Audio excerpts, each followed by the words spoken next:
Hutspot, Hutspot. Lights. Oranje boven. Gruber who? Gruber whomst? Gone is the terror of starvation. Gone. Leva de Koningen. Gruber, I hardly know her. Nope.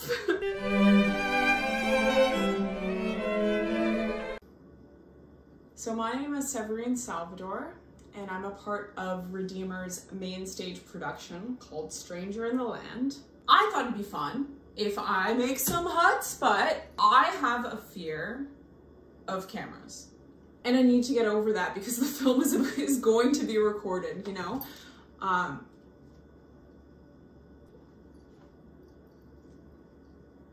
You're always self-conscious of yourself. But anyways, let's get to making some Hutspot because I've never made this. I can follow a recipe. I hope, I think, I pray, we'll see. Before we start, I suppose I should turn on the lights. Oranje boven, leva de Koningen.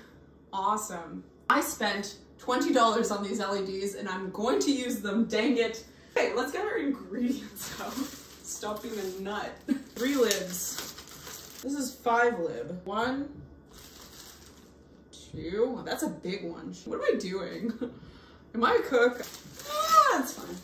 It's fine, I'm sure. Why is this in pounds? Ray, like, pretty much told me how to make this. I forgot everything. 3 libs of carrot.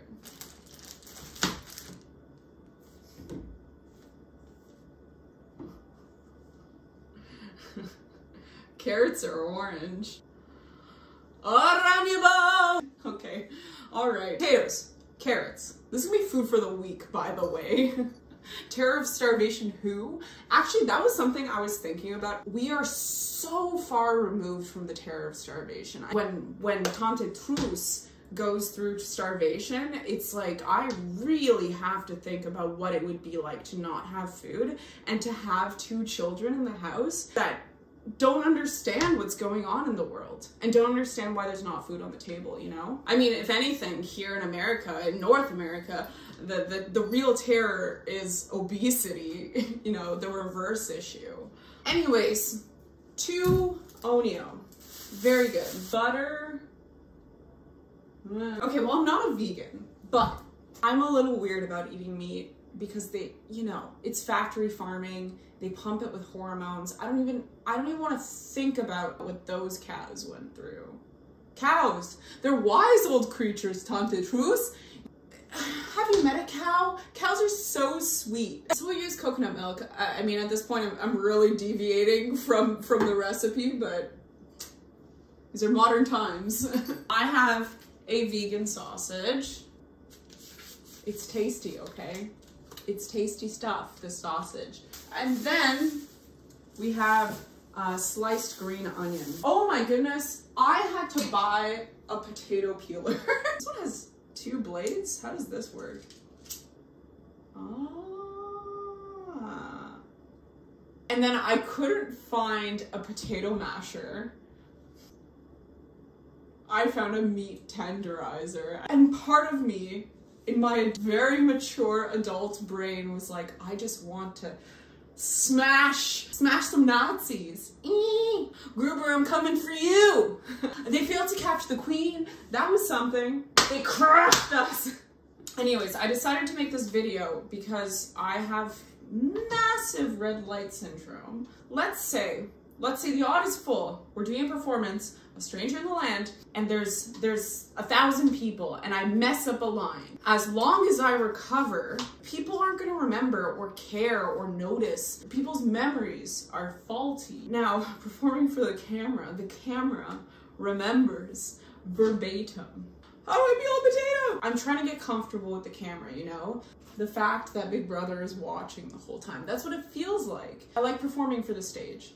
It's just so honest and earnest, and it's storytelling, right? Like you feel a real connection with the people who are there. The affordances are different when you're doing stage work versus versus film work. All that Brechtian stuff that Hilda does, like the, look, Harm did this and that. I love those affordances that the stage has. You look out into the crowd and you show and tell, and there's something so organic about plays. I love it. If I could be a stage actress full time, I would. It's tough as a goal. I'll never stop acting. Film work? Oh, I don't know about film work. I would do it. For example, I'm trying to get over it. That's why I'm doing this, right? Why I'm sitting here like a fool, talking to y'all. This is a challenge for me.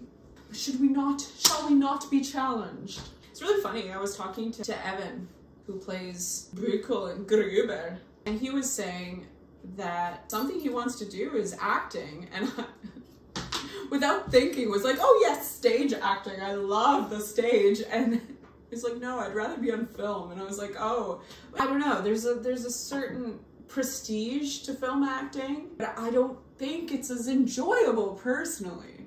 Severine's mediocre kitchen.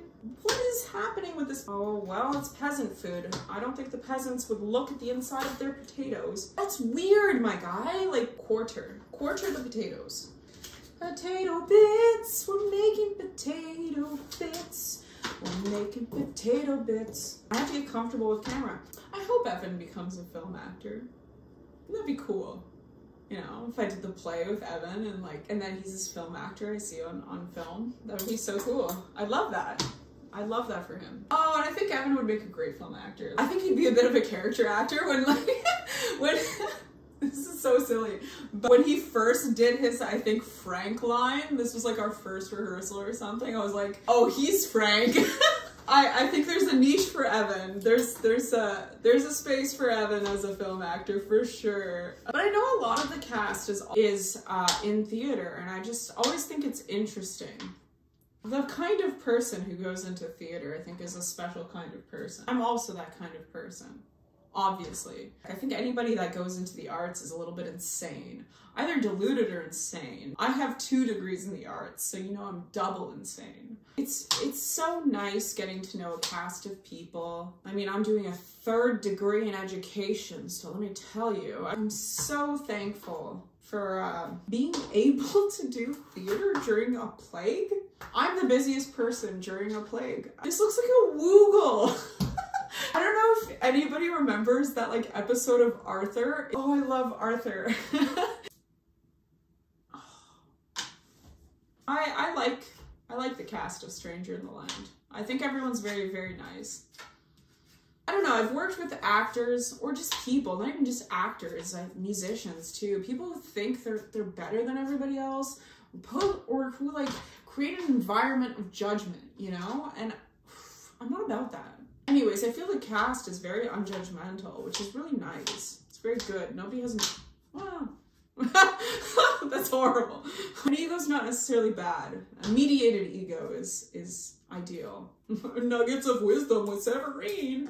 Tante Truce would have had this done in like a matter of seconds. What else is interesting about the play and being Anna? I think it's really an honor. These are real stories. These are real relations. That's my challenge as an actor, right? Like, I have to be a good listener. I do. That's all an actor ever is, isn't it? A good listener? I don't know. Nuggets of wisdom. We're storytellers. That's what actors are. Artists are, really. I went for coffee with Alex, and that was awesome. I'm so happy and honored that like she took her time out of her day to do that. Part of it was like research. We definitely spent a lot of time talking about how Anna and Truce interact. Part of it was also just like us shooting the shit. Yeah, and she mentioned like, oh, I wanted to have coffee with you because like she was very close with the cast, and like now with Corona, it's like harder, right? If Corona wasn't a thing, I would have invited everyone in the cast and the crew and Ray over here to my apartment, and we would just hang out. I would have a charcuterie board, and oh, we would just relax. And we would obviously talk about the play because it's like the one thing that holds us together as friends. That sort of bonding experience, having everybody over here, and like we have no other goal than to just hang out and get to know each other as people. Breaks down some of those like barriers of like awkwardness. Being an artist is already so vulnerable. You have to be able to perform in front of other people. Like, it's not even just to an audience, it's to your fellow actors that are also trying to achieve the same thing as you are. And I mean, it requires ego. You have to think you're able to be an actor, to go on a stage and perform. But I think sometimes you're even more scared to perform to your fellow actors, especially if somebody's very good and you're like, oh shoot, am I doing the right thing? I don't want to be a potato next to this person. But that's why I would have people over. You break down those walls, you're friends, and then when you flub that line, or you have to look them in the eye and say something like vulnerable, or you can. Because you have that connection with that person. One more potato. How long can I keep? How long here? So I'm very thankful that Alex reached out to me and that we had coffee and we hung out, and she's my aunt. I feel like we do have that relationship. Alex is awesome. How can I bring up Opa? How can I talk about Opa? Should I talk about Opa yet? I don't know if I'm like ready to talk about Opa. Maybe we'll talk about Gran first, work our way to Opa. The real baggage that I as Anna have is like all towards Opa. Oh my God. Anna has Opa issues, my guy. Opa issues. Well, actually I have to talk about Opa if I'm gonna talk about Gran. Relations. I think that Anna is a bit, do I want to say elitist? She has a PhD. Any sort of academia, like, you're already a particular kind of person. Like, I, Severine Salvador, thought I was that kind of person. Am I going to do a master's at some point? Probably. Am I ever going to leave school? Never. I'm never leaving school. School is my life, I guess. Great, awesome, cool, interesting, great.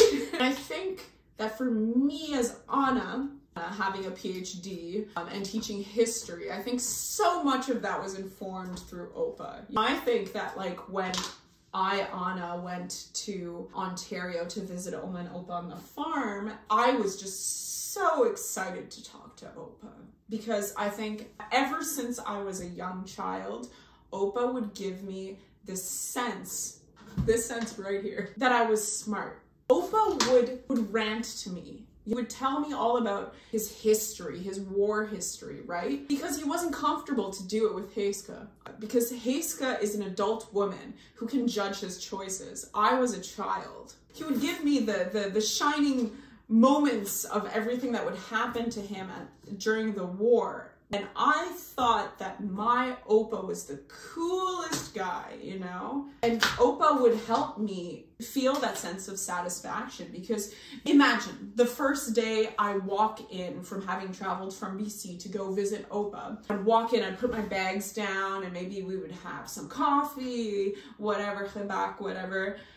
And then Opa would take me into his study and be like, oh, do you want a candy? I would sit on the trunk, and then he'd start talking to me about history. And then maybe I would ask an intelligent question. He'd be like, very good, Anna. Wow, you're thinking about this. And like bring in aspects of his life and make me feel smart for engaging with history. I think that shaped so much of Anna's life, that he gave me a sense of pride for knowing and being curious and understanding about history. And for me as a kid, getting that sense of accomplishment from an adult, especially an adult male, because my dad was dead, was everything to me, right?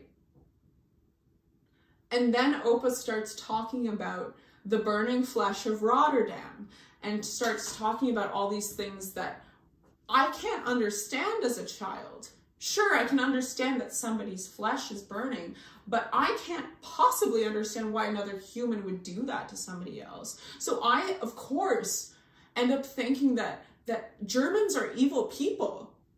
They're fundamentally evil people. So then I go home to Mom and Gran was married to Kurt.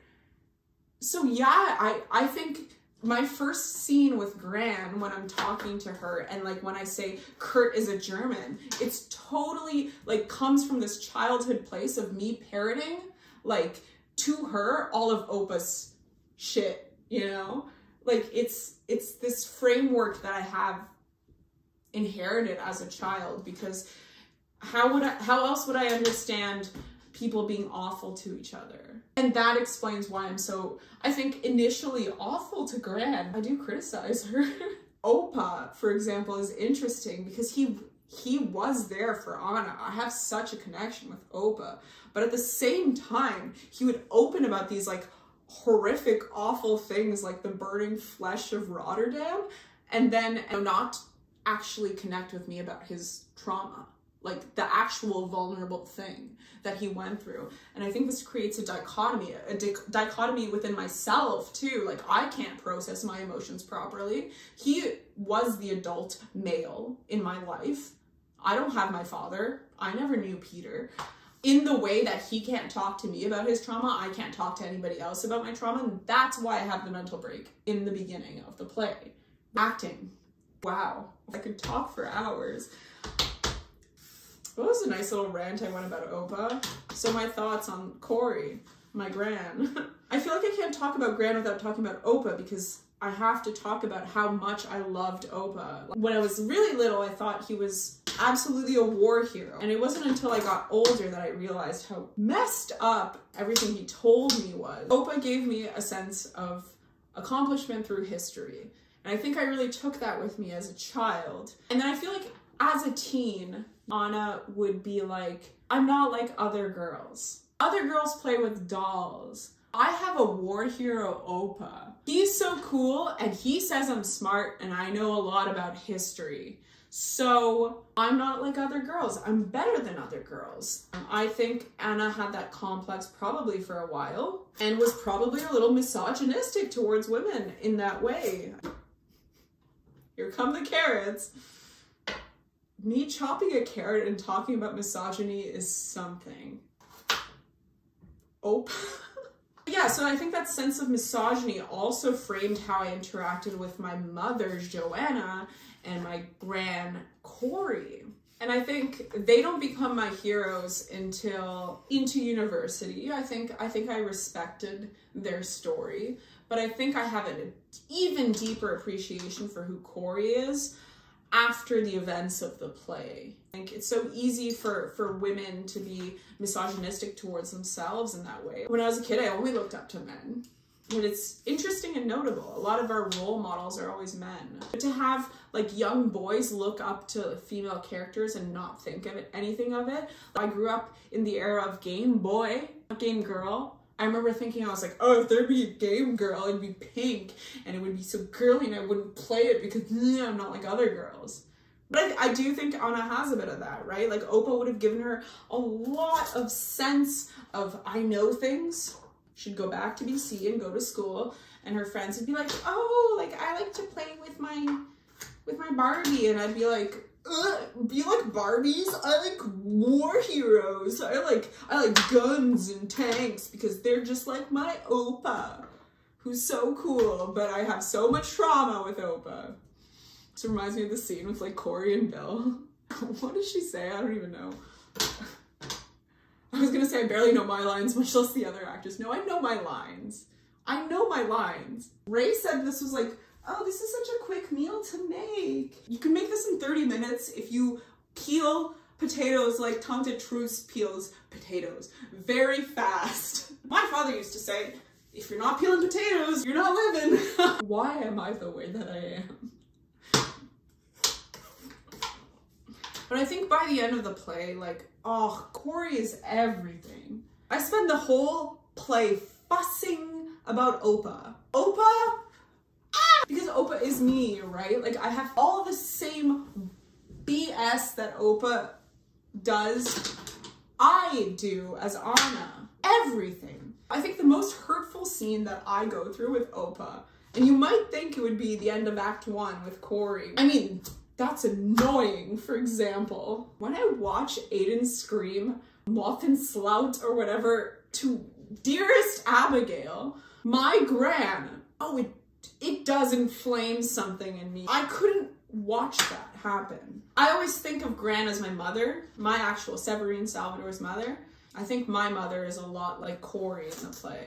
When I watch my dearest friend Aiden scream these things at my dearest friend Abigail, I'm really watching this young man say all these offensive things to my mother. It's not pleasurable.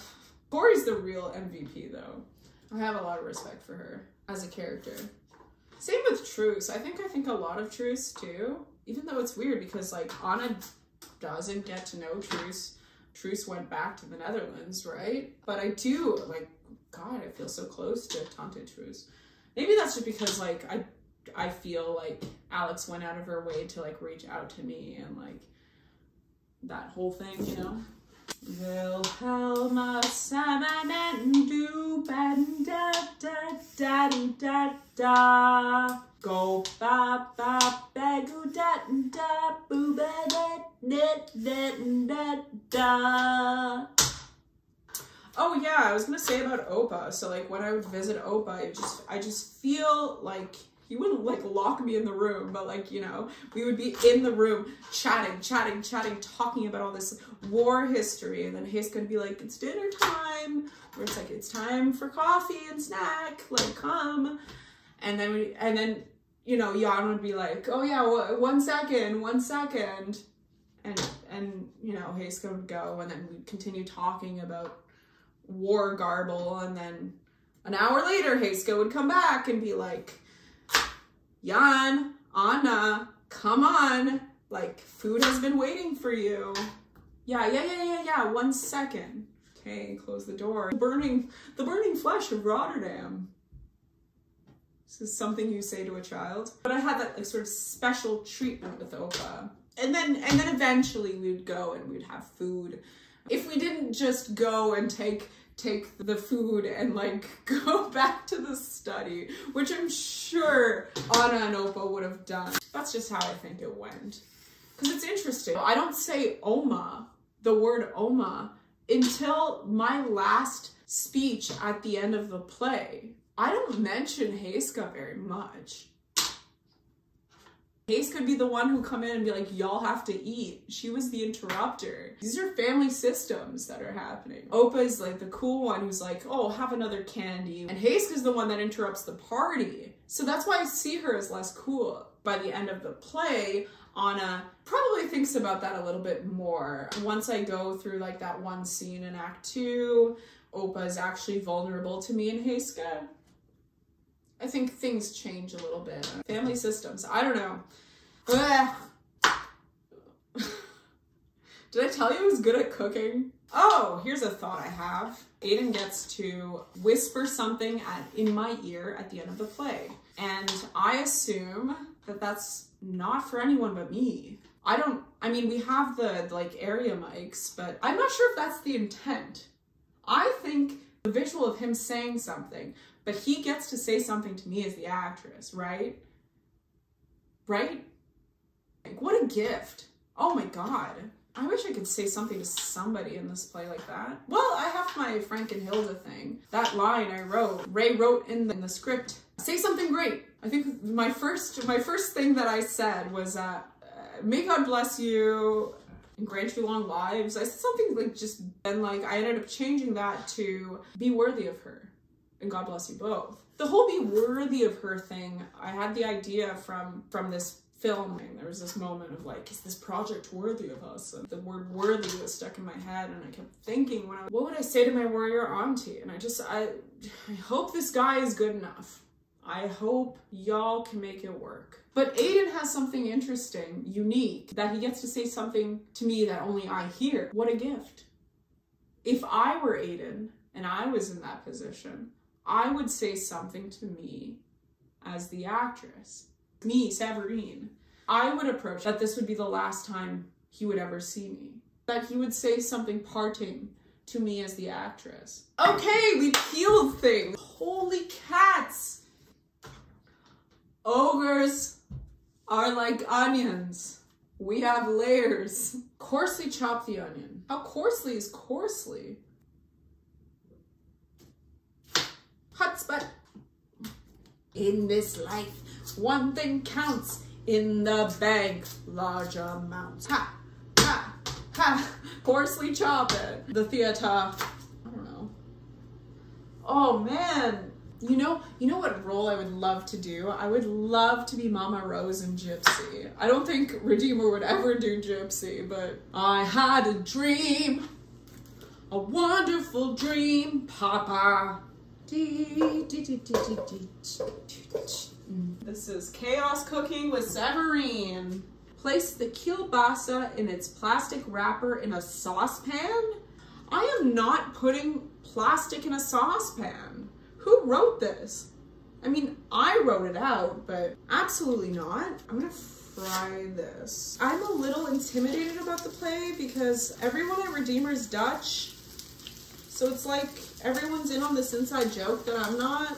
It's a lot to live up to. We're talking about Dutch war trauma and I have to accurately represent this. It's a lot. You know, my family's from Brazil and generational trauma, I can talk about that. I try to use these things to inform my performance. I just hope it comes through. I think actors ultimately should be listeners. I need to be able to listen to the text, listen to the person that I'm acting opposed. I need to be able to listen to the notes that Ray gives. You're always listening, you're always receiving and then just doing. Getting hair in the food. Oh boy. That's what's interesting about acting. I think it's always a listening exercise. But isn't that what art is in general? Nuggets of wisdom with Severine.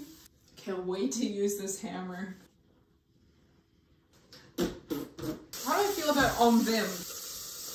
What a capitalist.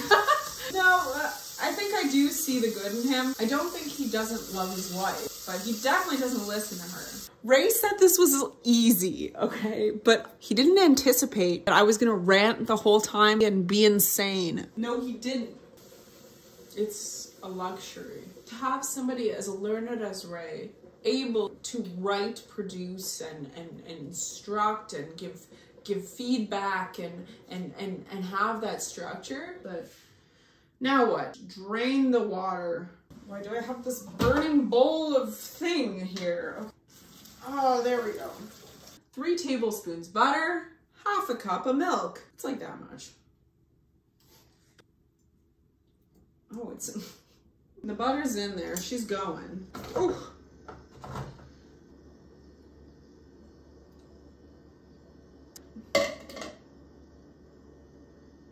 It's time for the hammer.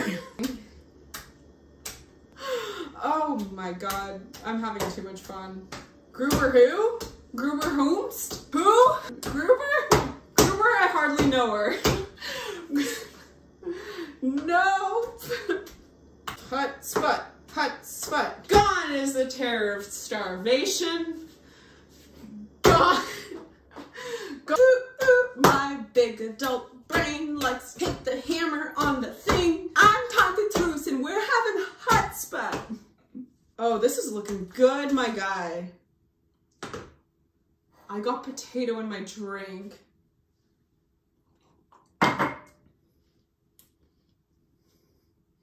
Gone is the terror of starvation. I think Anna is a bit, she's not an elitist, and she thinks she knows better than people. Anna interacts with people who are seeing war trauma, and she thinks she knows better, but she accuses harm. Oh, you're turning people into terrorists. What a learned thing to say. He's trying to fight back in the way that he knows how. He's the radical. Maybe you gotta pound some Nazis to make some Hutspot, you know? I think I smashed the Nazis. I need a spoon. I mashed it. Salt and pepper.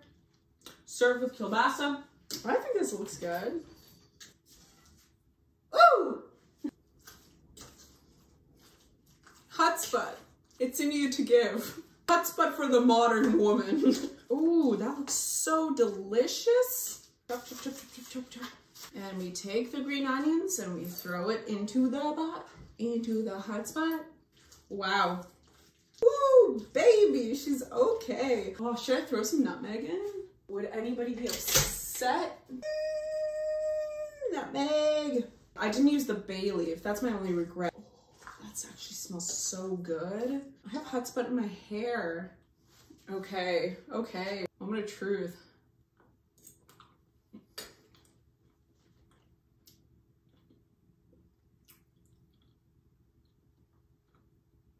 That's it. That's not peasant food. What do you think, Sabini? Do you think it's peasant food? What do you think? Mademoiselle de Barra? What do you think? Do you think it's peasant food? What do you think? Oh, you think that much? She's a lady. Well, I hope everyone enjoyed me making Hutspot. It looks delicious. I'm gonna eat now. I hope this was informative. I think it helped me, and I got over my fear of camera a little bit. I think this helped. A little. A lot. I hope we have a very nice production. I love you all. Is this project worthy of us? Let's make the performance so. God bless you all.